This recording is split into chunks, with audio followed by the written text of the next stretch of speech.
ये आपको अपनी पहले कैटेगरी डिफाइन करनी है कि आपने किस कैटेगरी में जाना है और देन उसमें आप कर सकते हैं, क्योंकि कोई भी मॉडल ऐसा नहीं है कि आप एक ही प्रोडक्शन यूनिट पे हर चीज़ बना रहे हैं।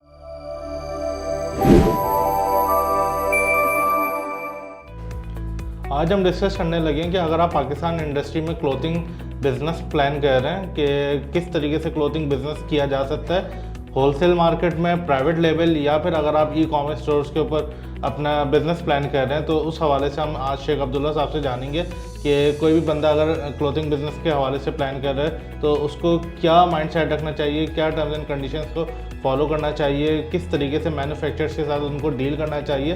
तो हम इस सवालों के जवाब जो है वो शेख अब्दुल्ला साहब से जानेंगे। अस्सलाम वालेकुम सर। जी वालेकुम सलाम। सर ज़रा डिटेल में गाइड कीजिएगा कि कोई भी पर्सन जो कि पाकिस्तान इंडस्ट्री में क्लोथिंग बिजनेस में अपने आप को जो है प्लान कर रहा है, तो क्या टर्म्स एंड कंडीशन उसको फॉलो करनी चाहिए, किस तरीके से उसने अपने बिजनेस को प्लान करना चाहिए। देखिए, क्लोथिंग का जो बिज़नेस है ये इस तरह का बिज़नेस है कि इसमें काफ़ी एक तो वास्ट कैटेगरीज आ जाती हैं, जिसमें लेडीज़ का है, जेंट्स का है, किड्स का है, रेडीमेड है, अनस्टिच, काफ़ी एक वास्ट कैटेगरी इसमें आ जाती है।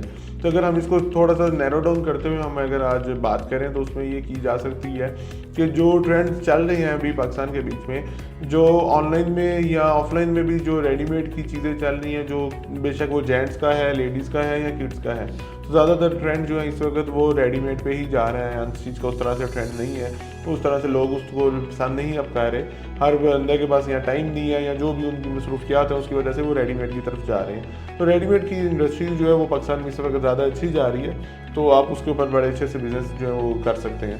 सर इसमें बताइएगा कि देखें 2-3 डिफरेंट मॉडल्स होते हैं, एक होता है होलसेल मॉडल, एक होता है प्राइवेट लेबल मॉडल, एक होता है कि जो रिसेंटली कि आपने प्राइवेट स्टोर्स बना लिए, डिफरेंट मार्केट प्लेसेस हैं, शॉपिफाई है, ई कॉमर्स है, तो इस पर अगर किस तरीके से मतलब प्लान किया जा सकता है। तो हम पहले इनिशियली डिस्कस करते हैं कि अगर कोई होलसेल कैटेगरी में अगर देखिए, इसकी जो है ना होलसेल से ऊपर भी एक कैटेगरी आती है प्रोडक्शन, ठीक है, क्योंकि ये आपने पहले लोकल प्रोड्यूस होते हैं, ज़्यादातर मेजॉरिटी जो है 60-70% पाकिस्तान में प्रोड्यूस होते हैं, बाकी 30% जो है वो हमारे पास चाइना से या अब दूसरे कंट्री से आना शुरू हो गया। हालांकि इससे कुछ साल पहले हम जाएं तो टोटल 100% हमारे जो है वो पाकिस्तान में था, बल्कि हमारे पाकिस्तान से एक्सपोर्ट होती थी। तो आज की अगर हम बात करें तो हम थोड़ी सी इम्पोर्ट भी अब हमें चाइना से या दूसरे डिफरेंट, ज़्यादातर तो मेजॉरिटी तो चाइना से इम्पोर्ट हो रही है या बाकी कुछ और मुल्कों से भी जो है वो इम्पोर्ट हो रही है। तो अगर हम उसकी बात करें, जो प्रोडक्शन यूनिट है, सबसे पहले प्रोडक्शन है, देन होलसेल है, देन रिटेल है। देन रिटेल के डिफरेंट है मॉडल्स हैं, वो ऑनलाइन करना चाहे या ऑफलाइन करना चाहे।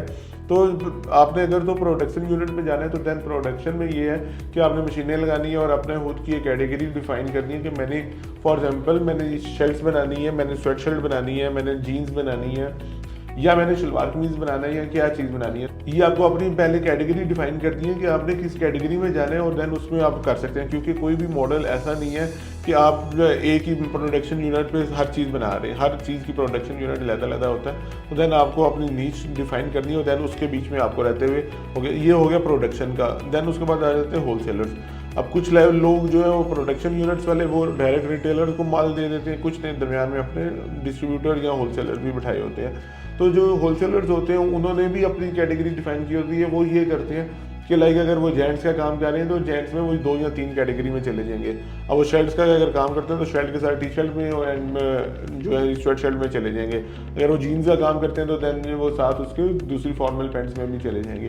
तो इतना वो मिक्स एंड मैच कर सकते हैं, लेकिन वो भी ये नहीं कर सकते कि हर कैटेगरी को कवर करें। होलसेल सप्लाई चेन किसकी ज़्यादा स्ट्रांग होती है, प्रोडक्शन वालों की होती है या होलसेल वालों की होती है? सप्लाई चेन ऑफकोर्स जैसे जैसे जब कैटेगरी ज़्यादा होगी तो उनकी ज़्यादा स्ट्रांग उनको करनी पड़ेगी। प्रोडक्शन वालों ने तो एक कैटेगरी है, उनके पास सिर्फ उसकी सप्लाई चेन रखनी है मेंटेन।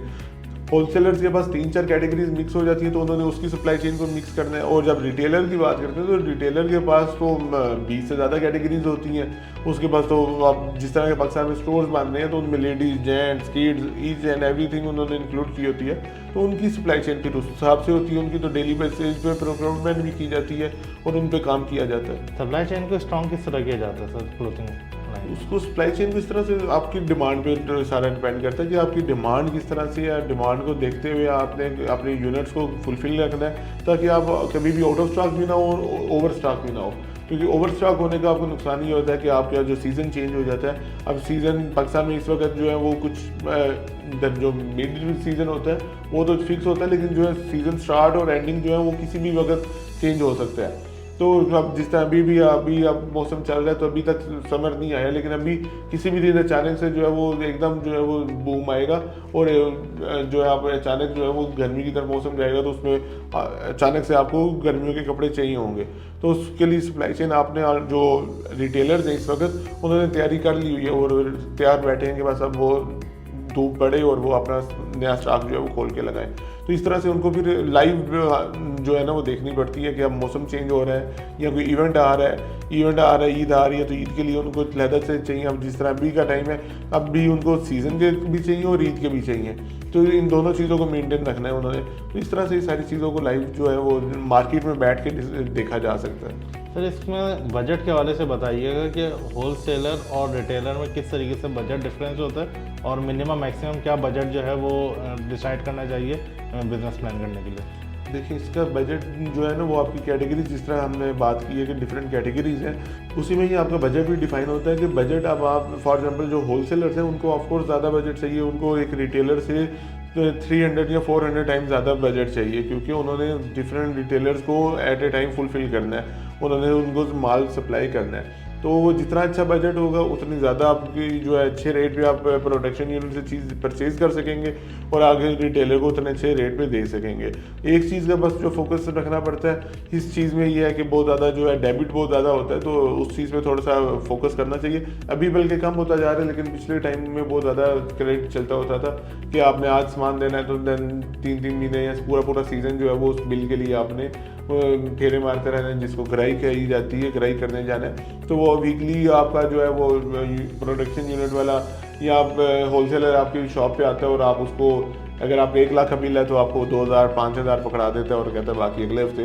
तो ये सिस्टम चलता रहता है। तो अभी थोड़ा सा कम हो गया, लेकिन ये कि अभी भी ये सिस्टम चल रहा है। ठीक है, और रिटेल में ज़रा बजट के हवाले से डिटेल में गाइड कीजिए। अगर हम रिटेल सेक्टर की बात करें तो रिटेल सेगमेंट में बजट जो है वो अगेन 2 तरह से डिफाइन होता है कि एक तो ये है कि आपने हाल ही अपनी एक शॉप बनानी है और शॉप बना के तो उसमें आपने जो भी कैटेगरी डिसाइड की है कि वो लेडीज़ में जाना है, जेंट्स में या किड्स में, या अगर आपने एक मेगा यूनिट बनाना है तो उसमें आप जा सकते हैं। लेकिन अगर उसके साथ साथ अगर आपने ऑनलाइन भी करना है तो उसके लिए अलग से मार्केटिंग बजट आपको चाहिए होगा, उसके लिए कि आपको टीम भी चाहिए होगी कि जो प्रोडक्ट्स हैं उनको फ़ोटोशूट किया जा सके। उनके लिए अगर वो कभी आपको मॉडल बुलानी पड़ेंगी या बुलाने पड़ेंगे, उनकी वीडियोस बनेंगी ताकि आपकी प्रोडक्ट वो अच्छी से अच्छी दिखे। अब ये जो है शूट वाला काम है, ये कभी भी प्रोडक्शन यूनिट वाला नहीं करता पाकिस्तान में। प्रोडक्शन यूनिट वाले बहुत कम है ऐसे, जो या तो कोई बड़े लेवल के ब्रांड्स हैं वो करते हैं, लेकिन उसके अलावा कोई भी प्रोडक्शन यूनिट वाला इन चीज़ पे या होलसेलर इवन इस चीज़ को फोकस नहीं करता। वो जस्ट वो पैकेट जो है वो सप्लाई करते हैं।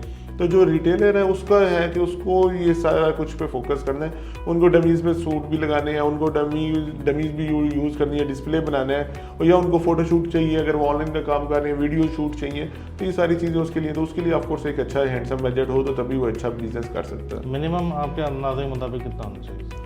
पाकिस्तान में अगर अच्छा इस वक्त बिजनेस करना है तो आपके पास 3 to 5 मिलियन का बजट होना चाहिए। अगर आप क्लॉथिंग बिजनेस में जाते हैं तो मिनिमम 3 to 5 मिलियन का बजट आपके पास। और यही अगर वो एक सिर्फ ई कॉमर्स स्टोर के थ्रू अगर प्लान करना चाहें तो? अगर सिर्फ ई कॉमर्स के थ्रू करना चाहे तो उसमें ये है कि आपको 1 मिलियन स्टार्ट कर सकते हैं आप। 1 मिलियन, इसमें आपका स्टॉक और आपके स्टॉक मतलब इसमें 60-70% का स्टॉक आपके पास होना चाहिए, बाकी 30-40% जो आपके पास मार्केटिंग के लिए होना चाहिए।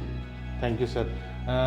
शेख अब्दुल्ला साहब ने हमें डिटेल में गाइड किया कि अगर क्लॉथिंग बिजनेस का प्लान कर रहे हैं पाकिस्तान में तो क्या टर्म्स एंड कंडीशन और क्या माइंडसेट रखना चाहिए, इसमें डिटेल में आपको गाइड कर दिया गया। अगर आप खुद नहीं कर सकते तो आज ही flippers.pk से कांटेक्ट करें, आपको पूरा बिजनेस मॉडल तैयार करके दिया जाएगा, आपको पूरी आपकी एक्सपर्टीज़ के मुताबिक पूरे बिजनेस को प्लान किया जाएगा और आपके जो भी बजट होगा उसके अकॉर्डिंगली पूरा बिजनेस मॉडल तैयार करके आपको हैंड ओवर किया जाएगा। तो आज ही flippers.pk से कॉन्टैक्ट करें और अपने बिजनेस को यकीनी बनाएं। Thank you.